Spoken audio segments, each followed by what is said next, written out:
بسم اللہ الرحمن الرحیم۔ السلام علیکم ورحمۃ اللہ وبرکاتہ۔ حضرت حشام رضی اللہ تعالی عنہ بن عاص کا قبول اسلام۔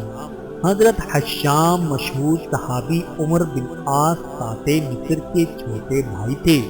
خوش بختی اور بدبختی عمر کے تفاوت پر منحصر نہیں، گو حشام عمر بن عاص سے عمر میں چھوٹے تھے، لیکن ان کی قسمت ان سے زیادہ اور ان کا بخت ان سے زیادہ بدار تھا۔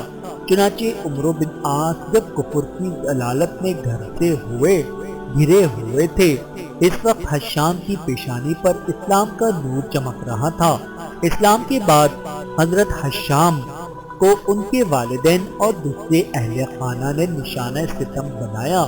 وہ کئی سال تک طرح طرح کی سختیاں جھیلتے رہے، لیکن انہوں نے جاؤ وہ حق سے ہٹنے کا کبھی تصور بھی نہ کیا۔ جب مسلمانوں پر کفار کے مظالم ناقابل برداشت حد تک پہنچ گئے تو حضور صلی اللہ علیہ وآلہ وسلم نے انہیں حبشہ کی طرف ہجرت کر جانے کی ہدایت فرمائی اور وہ مہاجر قافلے کے ساتھ حبشہ گئے۔ کچھ دنوں رہ کر حضور کی ہجرت کی خبر سن کر مکہ واپس آئے۔ یہاں سے پھر مدینے کا قصد کیا، لیکن باپ اور اہل خاندان نے قید کر دیا۔ عرصے تک قید رہے۔ غزوہ خندق کے بعد موقع ملا تو مدینہ آئے۔